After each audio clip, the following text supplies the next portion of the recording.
Hi guys, it's me, just Machine again, and in this video that I will be dedicated to Asian History Month in the year 2025, I shall be discussing a book based on a subject that evaded me for many years now, and that being the history of Korea. Yes, I'm talking about both Koreas in the North and South. Because you see, I like most people know about much history and culture dealing with China and Japan. And like most history buffs, I know a lot about India and the Middle East as well. But the Koreans have eluded me for some time now because from what I've seen in school and college and stuff, it's kind of glossed over.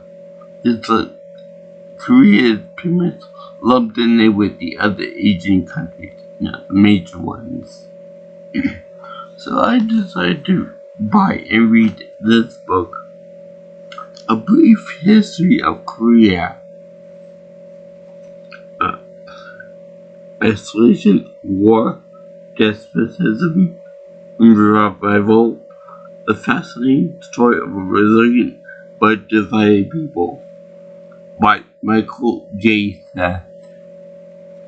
Now, I actually found this really, very fascinating because, like I said, I don't know that much about Korean history, with the exception of North Korea and the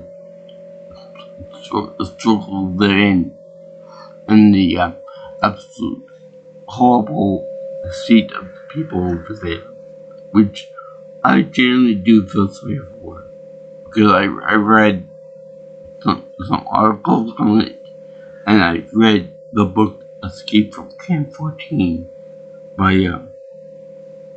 Shin Kim, I think his name was. I mean, he really did escape from a prison camp over there, and it is referenced in this book. Very good book, by the way, by him. But before getting the colored pictures and the maps and stuff, let me read you the table of contents of the book. See if you guys might like it. Yes, I'll get into the whole the differences between North and South Korea in the history, because they do have a very interesting culture. They do have a shared culture root and historical root between them, and after World War II, things went very different for both countries. Anyway, now, excuse me if I mispronounce these words and names. Okay?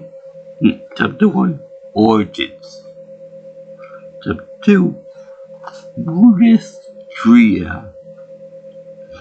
The Silla and the Goryeo Kingdoms. Chapter 3. Oh, by the way, that was Chapter 2. Chapter 3. The Confucian Korea. The Joseon Dynasty. And then we also look at the years of it, but still. Okay? Chapter 4. From Kingdom to Colony. Korea under imperial domination and colonial rule. Okay? Chapter 5. Korea becomes two states. Division and war. Chapter 6. The rise of North Korea. The years of rapid development. Chapter 7. A struggling North Korea, stagnation, crisis, and survival. Chapter 8. An emerging South Korea. War, authoritarianism, and economic development. Chapter 9. Prosperous South Korea. Democratization and first world status. And then Chapter 10. Challenges in every direction. Korea today.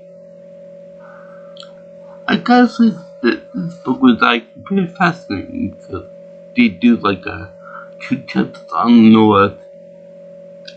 Well, first they have the United Korea, then they do 2 chapters to North Korea because that's what pretty much everyone wants to listen to and read about.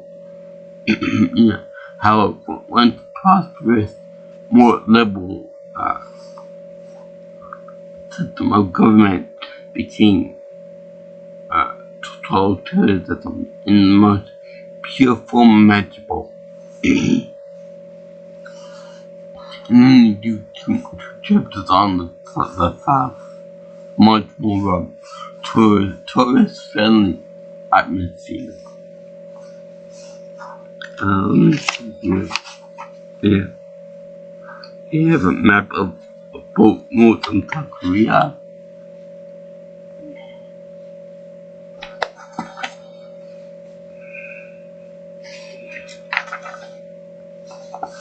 I thought it was located more south of Japan, but no, it's very around the same level as Japan is. And it's like this map of 3 kingdoms. The only picture in here that's not colored or colorized.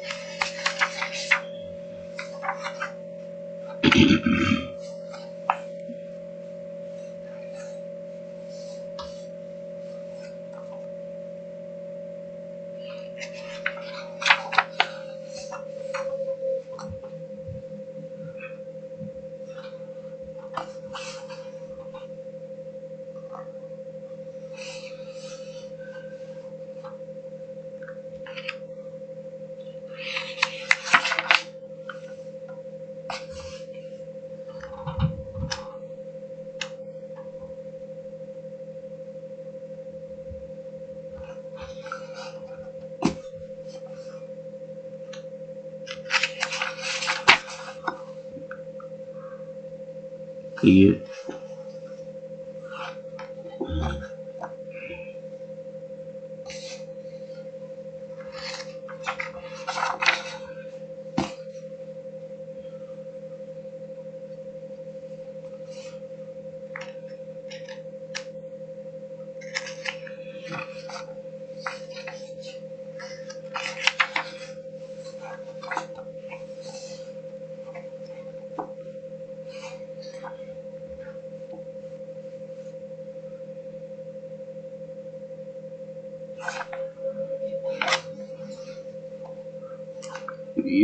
The 3 kingdoms of Korea.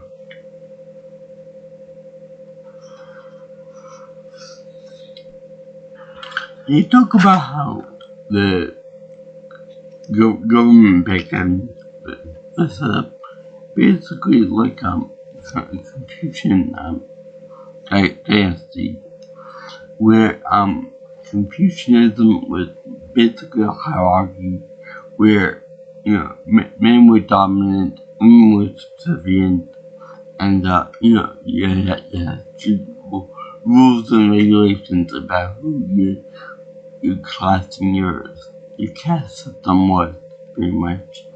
And this was very prevalent in society back then, and it was much more strict than the Hindu caste system. And this would be more strict in the North Korean society under Kim Il-sung. And it's pretty amazing how he became the head of a cult of personality to the point that even its family members, Kim, uh, he was Kim Il Sung, and it was Kim Jong Il, and then Kim Jong Un, and then whoever the next person is will come into power. And yeah, some of the myths that came out from North Korea about the leader and company were kind of absurd. Like, for example, in the movie, The Interview, they said that he has no butthole, which is very funny to me to think that a human being would think he's so perfect as to not have a butthole and to confidently pronounce to people that he's perfect in every way possible.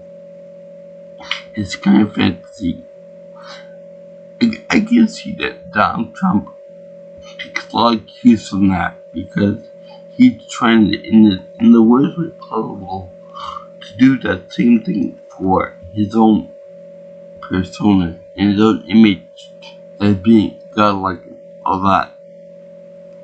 But it ain't gonna work out because we in America are too wise to it. We're too educated, and we're not gullible, and we're waking up to it.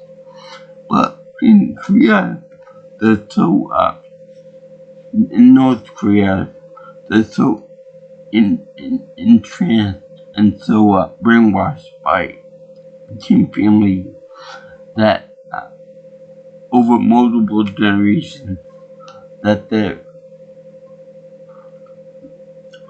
actually that they're actually taught, and it's believed that the reverse truth from reality, in that that even though they work to death pretty much in North Korea, the people there saying we protect you against all the people that want to invade you, rape you, take your supplies and all that. So you should be thankful that we're all on one good side, and we're trying to protect you from all the barbarians out there. And yeah, I have the question: how many people actually buy this garbage, and how many people actually do believe it's true? I'd be really interested to find out. But all this came about when China and Russia tried to influence them into being communist, and tried to implant the communist cult of personality into their livelihoods. But when Kim Il Sung took over, he took this and he ran with it. He ran with the cult of personality to the degree that everybody else was dumbfounded by it. To the point that now it's unquestioned how even the most absurd thing passed in North Korean society. That they have complete and total control over these poor people. Which I do feel sorry for them. In fact, it's so entrenched in it that the world is bad for them that there's that they are the only country in the world with no actual internet, no worldwide spanning global connections or anything like that. In fact, they have an internet, which I never heard of before, but I read this book. But internet is basically a closed-off system in which the information that is provided to the computers are only available to their own network. They're completely closed off to everybody else. Because the Kim family knows that if anybody were to find out information about the outside world, It was to realize that it's all a lie. The people outside the borders aren't gonna kill you. They're not gonna pillage your country. They're not going to do anything bad to you. In fact, the people just across the southern Indian Chinese border are actually better lives than you can ever dream about.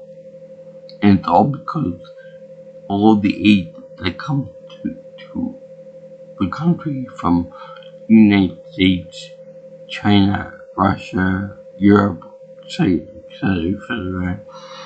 95% of that goes to the rich people and the elites, and, the army and stuff like that. But they also talk about the way that the South has been developing and stuff, and how they use the sunshine policy, which is all fine and good because they try to help out the neighbors to the north by being friendly and being nice to them and giving aid and all that. But patience it's not right out for them because even though they be nice to them and all this, the North keeps playing their tricks on the South and everyone else in the world by developing nuclear weapons, by advancing their biological, chemical weaponry, and building the army, whether to impress Kim or to oppress their own people. It's up to you to decide, but yeah, they were supposed to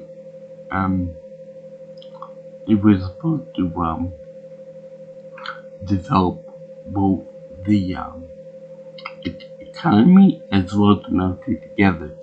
But it just happened that they forgot about the economy and they just boosted the military spending and whatnot to a very dangerous degree. I feel that North Korea is a good case study in this because it's a completely isolated state that it's done by wrong decisions and is very aggressive with everybody. Kind of like a mad dog. A mad dog needs to be put down and talk better. Anyway, they were saying about unification, between two Koreas, and that seems like a very good idea because they need to be helped out in the worst way possible, North Korean people. But as the book says that it goes to 2019 recent events in the last decade or so. They say that most young South Koreans don't really give a crap about it because they know that'd be like a big burden on them that would cost like $3 trillion. Although the code went to game and then do it that way. But the thing is that they just want to they view the North as backwards, simple-minded, and brainwashed. Okay, yeah, it is brainwashed. To people at least by the Kim dynasty. And they also say that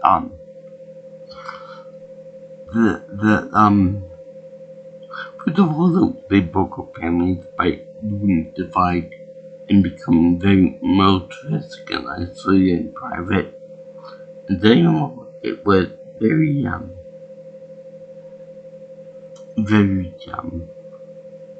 horrible.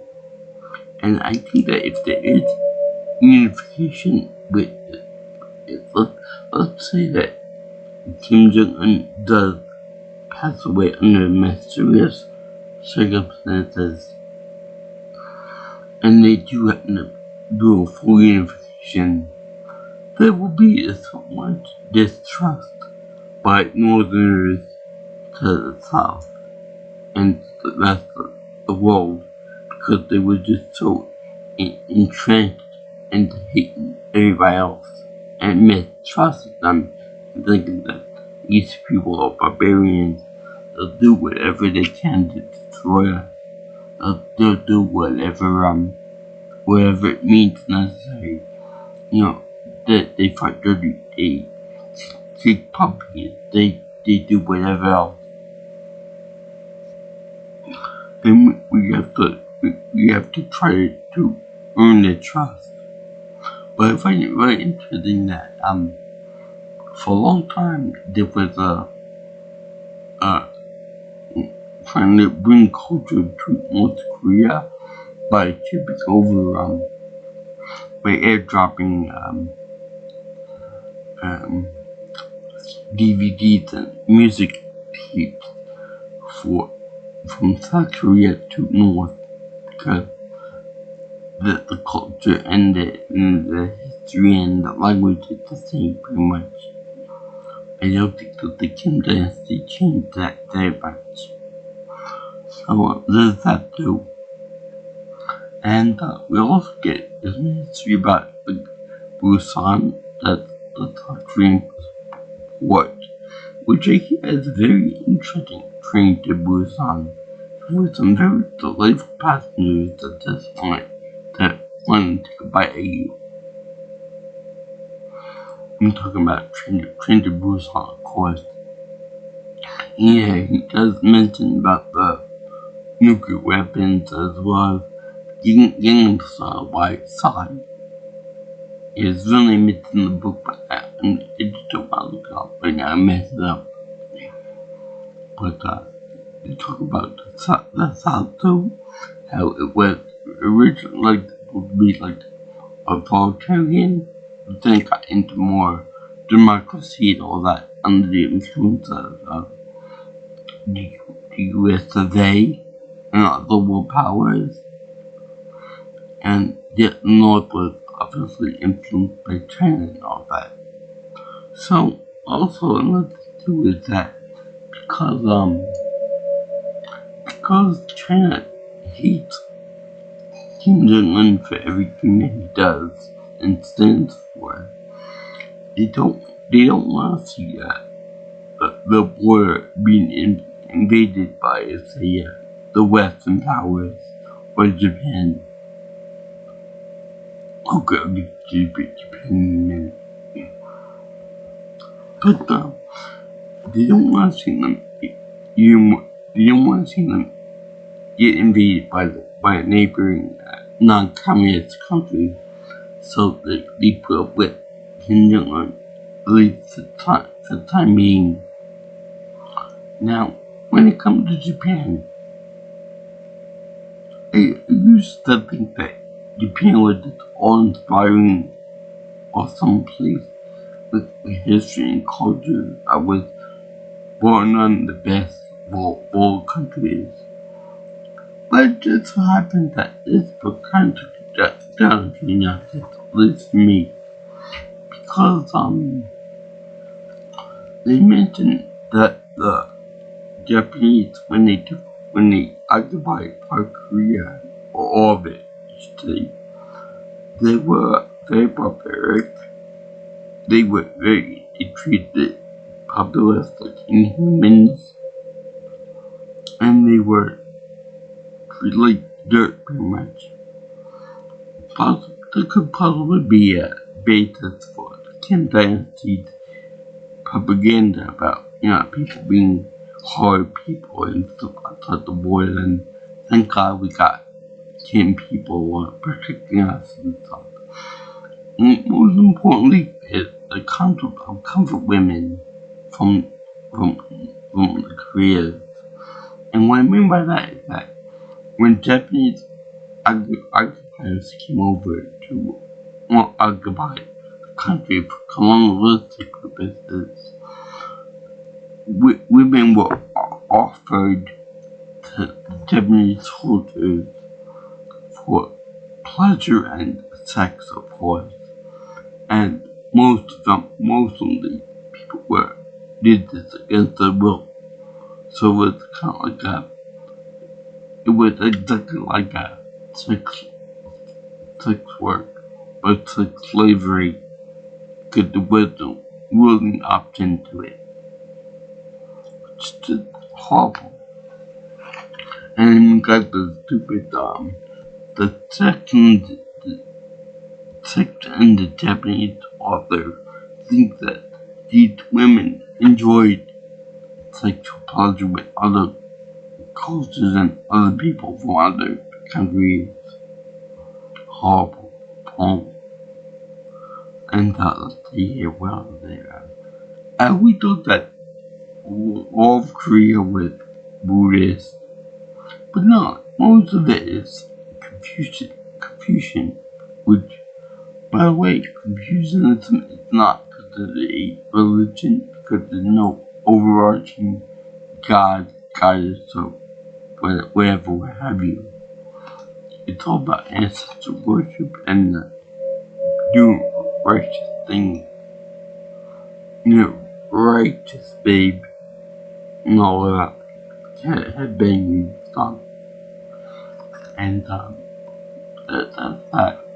I feel that, the Qing Dynasty is somewhat like Buddhism in some regard, because Buddhism also holds that, that there's one special person, the Buddha, in that case, the champion in the other case, and they're like the best one, they're like the enlightened one, the one that will bring power and enlightenment to everybody.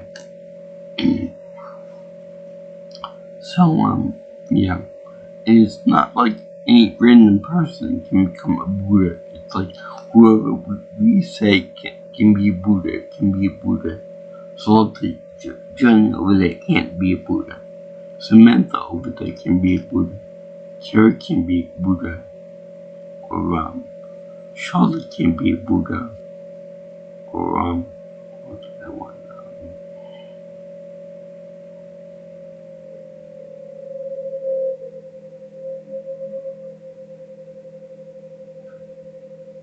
Carrie can be a Buddha. Not that's not anything, but my son can be a Buddha. Or my uncle can be a Buddha, and then that uncle will pass on his Buddha greatness to his son, and so on and so forth down the line. So yeah, I find that kind of annoying in that way. A little nuts too. But don't look see some colored pictures. Because like the other book on Vietnam, there are two different sections of colored pictures here.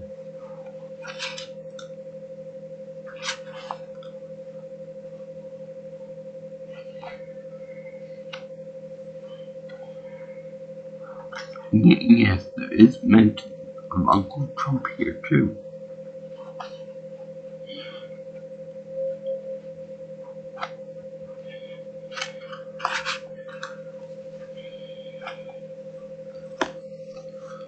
So there's some beautiful countryside with some pottery over here.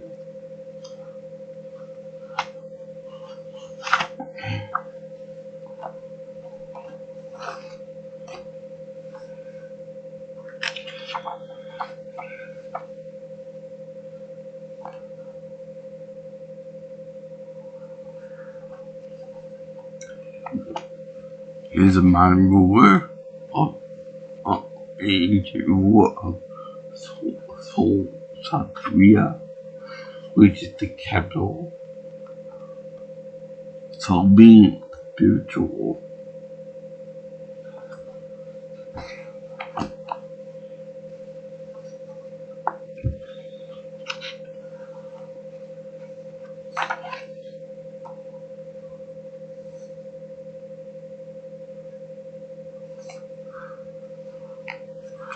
This is the South Korean palace. It's a nice background. scenery.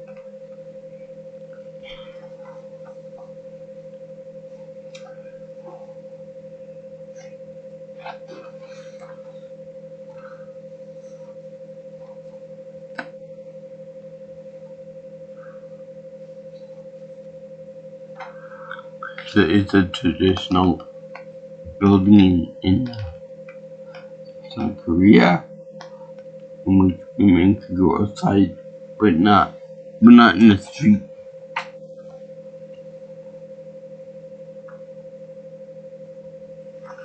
Yeah, Pyongyang is the capital, North Korea.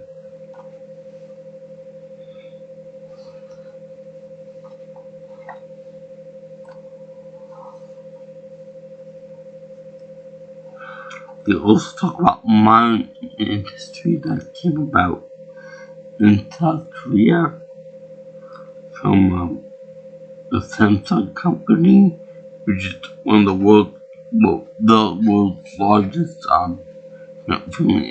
family enterprise, except if you count like the Saudi royal family.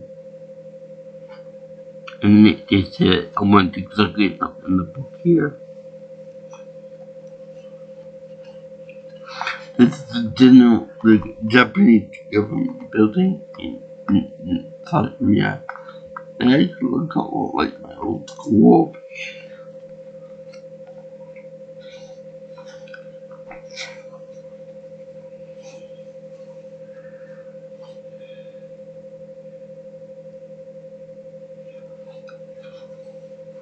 They also talk about the company LG, which I know that actually stands for Lucky Cold Star. And they made Hyundai, got the car company.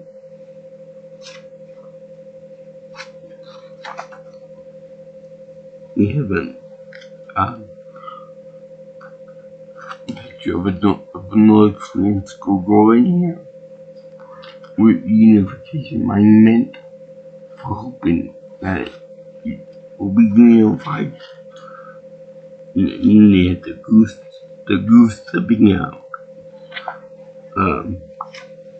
North Korean soldiers, obviously influenced by Nazi Germany.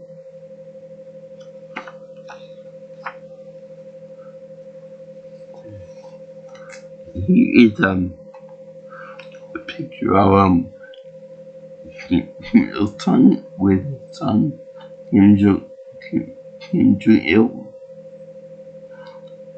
fresh from his trip from New York City, from LA, from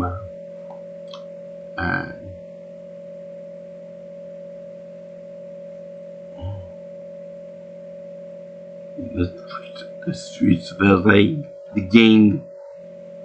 And then we have Pyongyang with the most useless tower project in the world. That's the tower that you destroy in mercenaries, playground of destruction.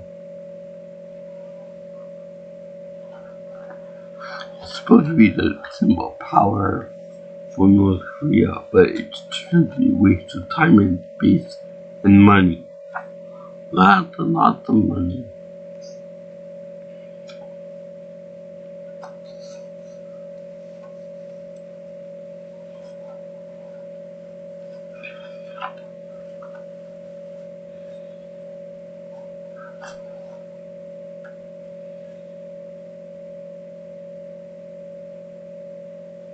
Is Moon Jae-in and Kim Jong-un in an inter-Korean summit to try to get peace, and then below Donald J. Trump and Kim Jong-un trying to get more peace.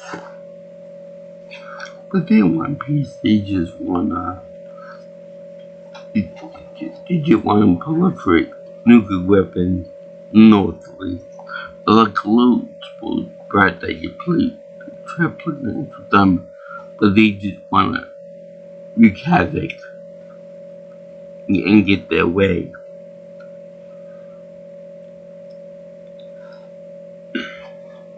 I'm trying to look for a picture of a waiting guard for here. They show Korean War refugees here.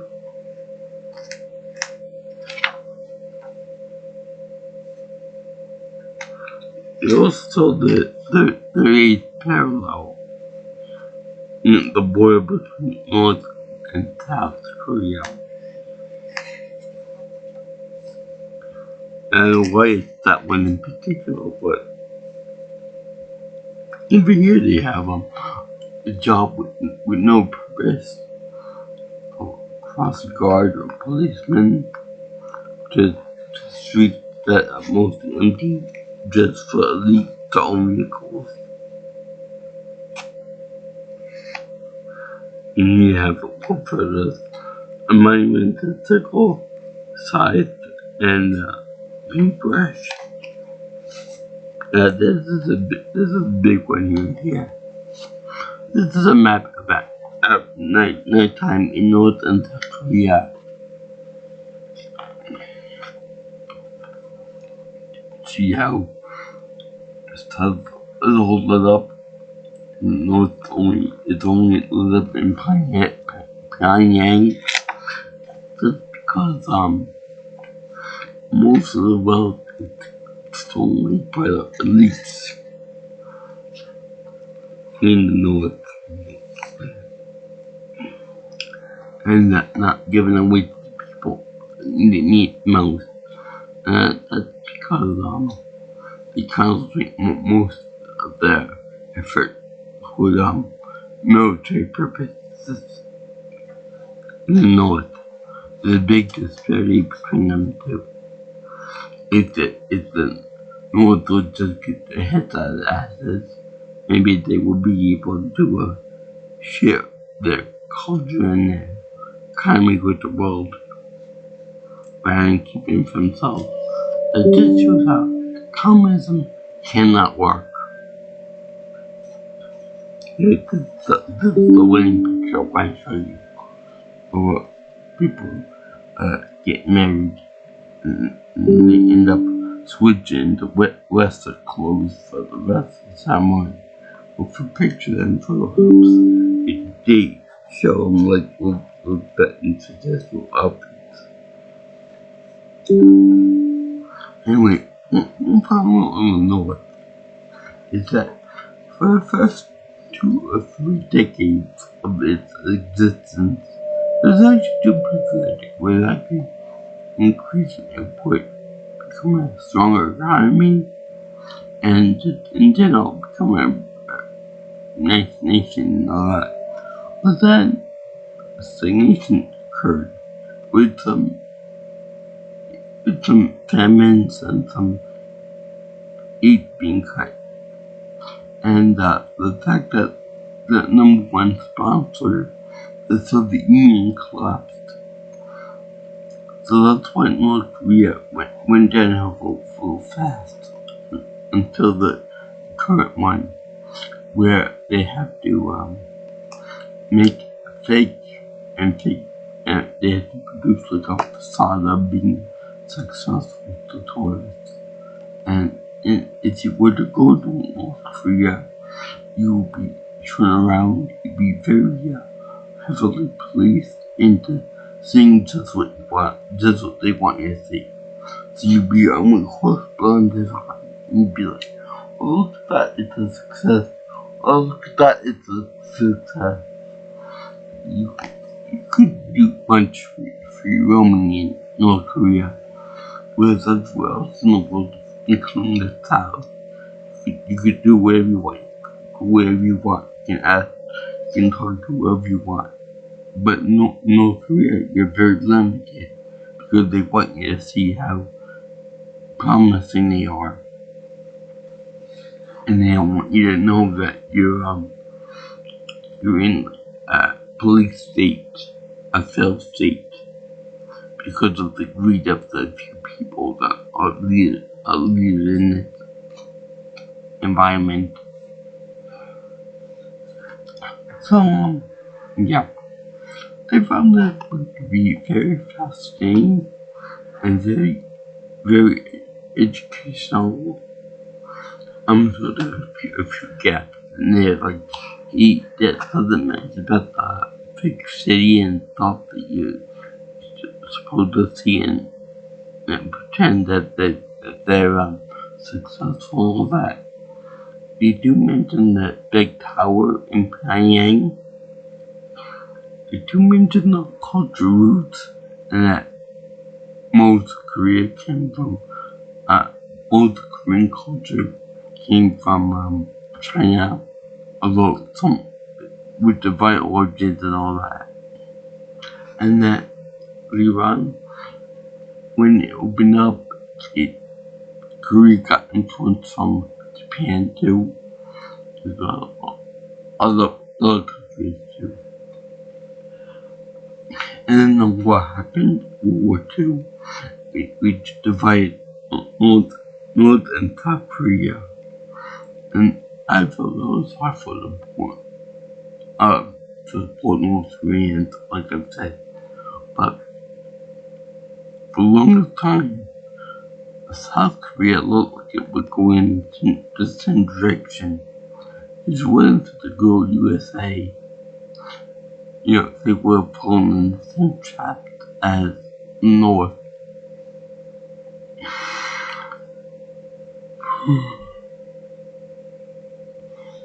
I'm very glad that the South didn't go with the North, because that would mean two field seats on the same peninsula. Can you imagine what would happen if the North Koreans took over the South like they want to? It would be horrible. It would be horrid.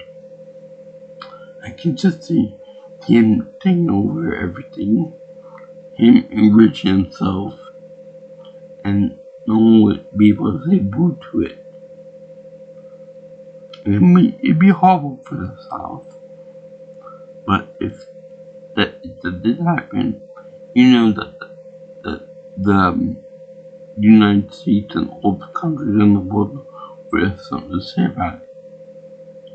And even without the USA, because I know that Trump would probably say that Kim Jong-un didn't do anything wrong, and that he'll probably just pass the buck on somebody else.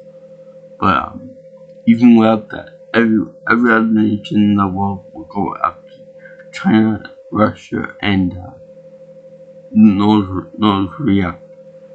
And I find it interesting that the South is named the Republic of Korea, whereas the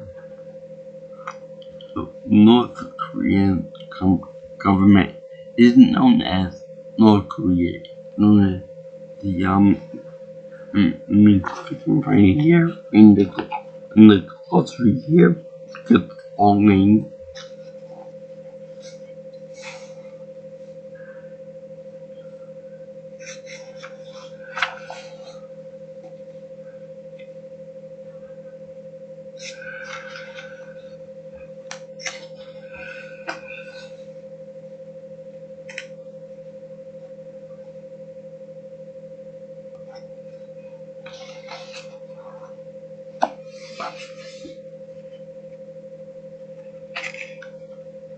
It was really called the Hermit Kingdom.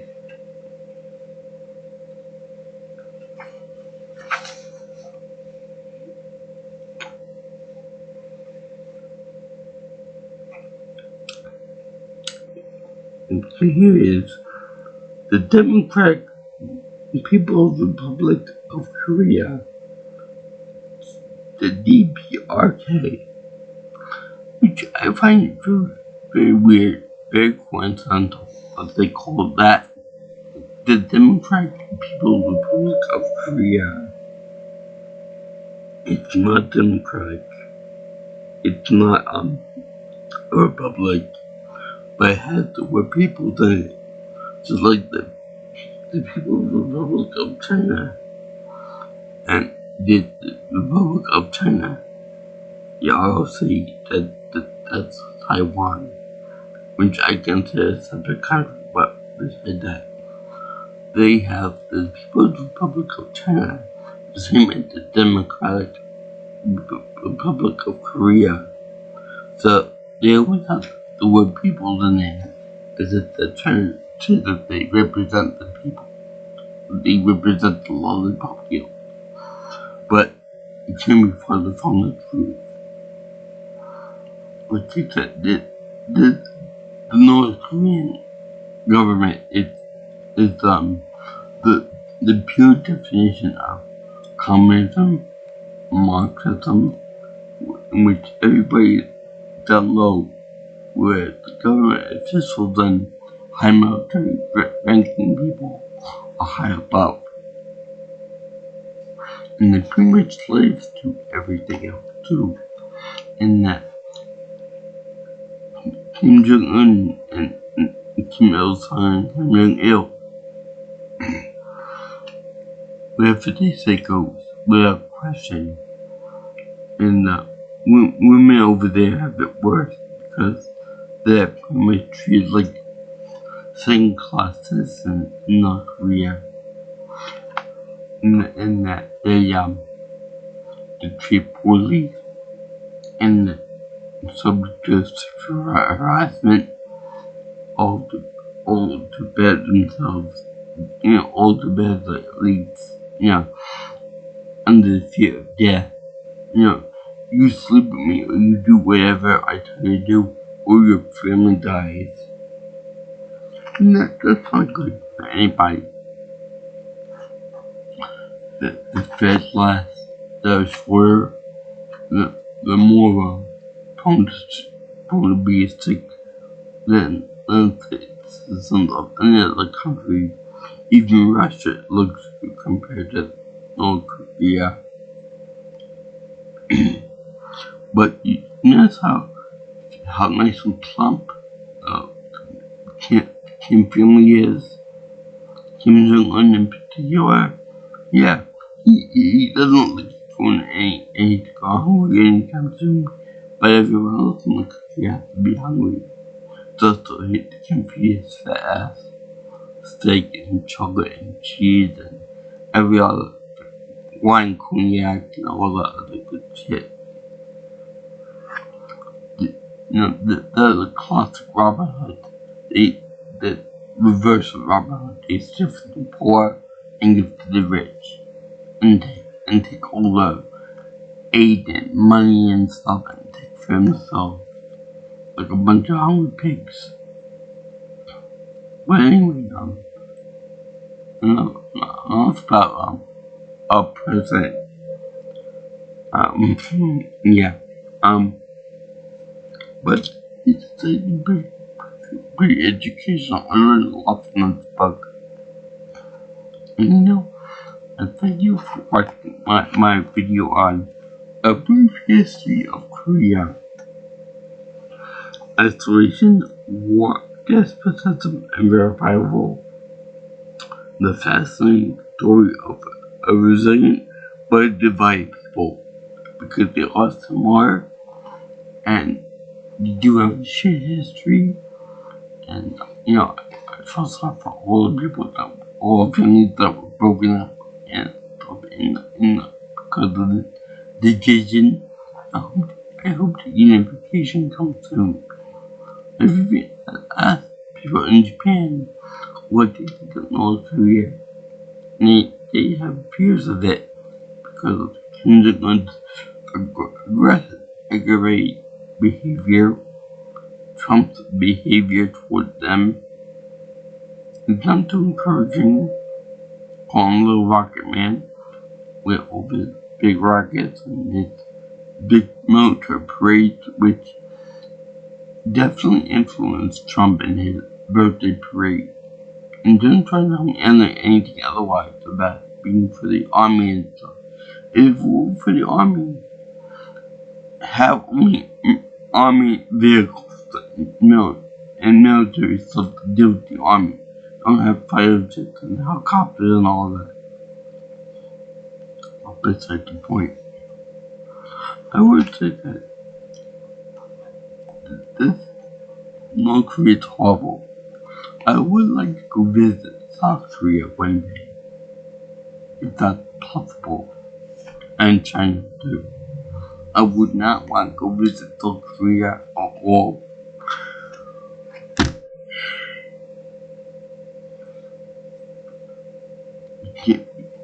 It's like if you make one joke about anything over there, you're putting a good on.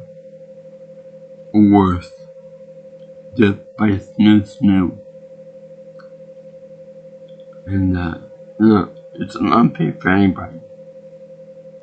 So I did this for Asian History Month in the year 2025. I give this book my happy face seal of approval because it's freaking awesome. Oh yeah, Game Awards again with True Crimes, Streets of LA, with Kendrick Hill as the final boss. So anyway, if you like what you see here, and you want to see more of my videos, like, comment, share, and subscribe to my channel. You can also follow me on Twitter or X if you prefer, and my email is, you can follow me on Twitter or X, and it's at it's at P Milton Pro. Also, you can get my email at jjviewingchannel@gmail.com. Also, you can put in any input you may have for my future stuff, or just give me opinions about what I should do next by calling me or texting me at 631-707-3707. And I salute all you guys and girls who like Asian history. This book is definitely worthwhile.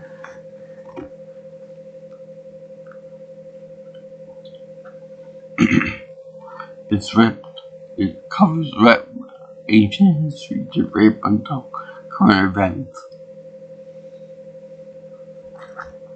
I think you'll like it.